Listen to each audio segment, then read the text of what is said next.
Most resumes never even get read. They land in a stack, and within seconds, someone decides if you're worth considering or if your paper becomes trash. In private aviation, the stakes are even higher. You're competing for a spot on a team that may only have one opening. You're not applying to blend into a crowd, you're applying to stand out. In a world of billionaires, CEOs, and royalty, if you send in a resume that looks like it was designed for commercial airlines or just designed for a regular 9 to 5, you've already lost. But if you understand how private aviation really works, your resume can open doors that you've never imagined. Today, I'm going to show you how to create a resume that commands attention, proves that you belong in a luxury environment, and gets you hired in private aviation. Here's the truth. Private aviation is not commercial aviation, and it's not like any other 9 to 5. Commercial airlines hire hundreds of flight attendants at a time. They process resumes through systems that scan for keywords. They don't care about individuality. They want uniformity. Private aviation? It's the complete opposite. Companies often hire for one specific jet, one principal, one family. They aren't looking for someone who can blend in. They're looking for the one candidate who can represent their brand, their lifestyle, and their values. That's why your resume must feel like an extension of luxury service. It's not a record of what you've done, it's proof of who you are.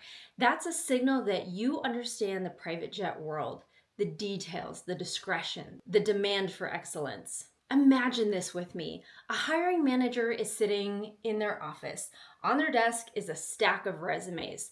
The first resume, it looks generic. No photo, just normal formatting for an airline or 9 to 5 job. Responsibilities are listed like served passengers, ensured safety, provided customer service. It's flat. It doesn't communicate anything unique. It gets set aside and forgotten.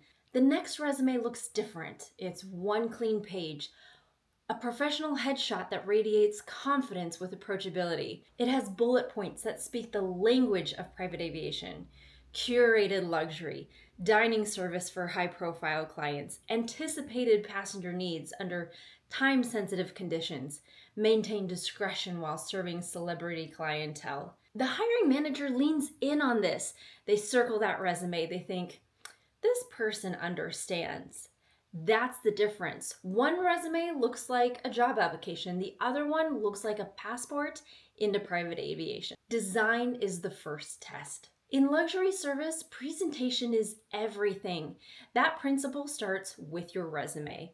If your resume is cluttered, it has multiple fonts or colors or paragraphs, or it continues on in chaos, in private aviation, chaos is the enemy. The people hiring you want to know what you can bring, that you can bring calm, order, and refinement into their world.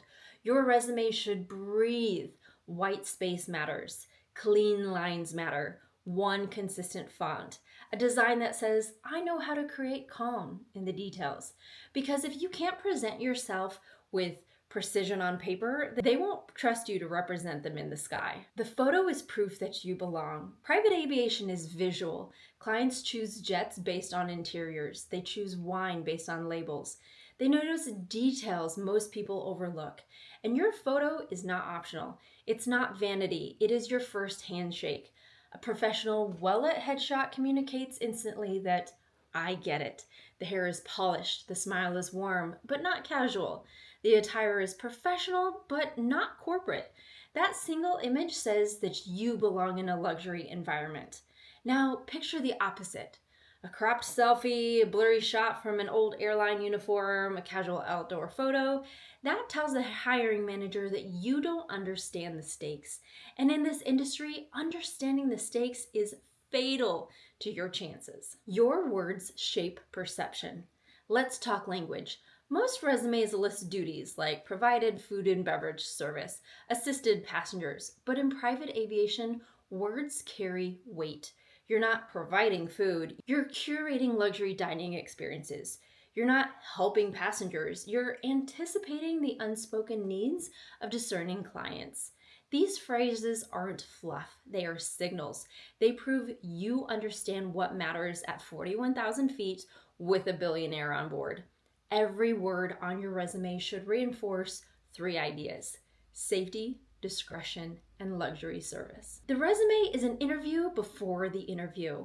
When a company looks at your resume, they're already interviewing you. They're asking, does this person pay attention to detail? Do they understand our world? Can we trust them to represent us? If your resume answers those questions with clarity, you'll get the call. If it doesn't, you'll never know why your phone stayed silent. Now let's talk about what happens after your resume works. You get the interview. Interviews in private aviation are not standard group sessions. They're intimate conversations, and they're not testing if you can recite answers. They are testing your presence. They'll ask about a time that you handled a difficult client, about how you adapt when the schedule changes mid-flight, about how you manage stress when no one is looking. But here's the real test. They're watching how you carry yourself. Are you calm? Are you confident? Do you radiate trust? Do you look like someone they want representing them on their jet? That's why preparation is everything. The right resume gets you into the right room. The right presence gets you the job. I've seen this play out with two different candidates applying for the same job. Candidate 1 sends in a generic resume. Airline style, no photo, bland responsibilities. They walk into the interview nervous, casual, and unsure of themselves. They give vague answers, they leave no impression. Candidate 2 sends in a resume that looks like it belongs in a luxury portfolio. Clean design, professional headshot, bullet points that speak the language of private aviation. They walk into the interview absolutely composed, confident. They answer with specifics, painting pictures of how they've handled high-pressure situations. The difference? Candidate 1 was forgotten. Candidate 2 was hired. I've seen resumes get tossed. I've watched the interviews where candidates eliminated themselves without even realizing it. And also, I've seen what works. I know what a hiring manager wants to see. I know how principals think when they trust someone new with their jet. That's why I created the 4-in-1 Private Jet Flight Attendant Insider Playbook to give you the tools that I wish every new applicant had. That's why part 4 of the playbook is dedicated to resumes and interviews. Inside, I don't just tell you what to do. I give you exact templates, exact phrases and questions, and exact answers that resonate in private aviation. This is not theory. These are tools that have helped other flight attendants go from overlooked to hired.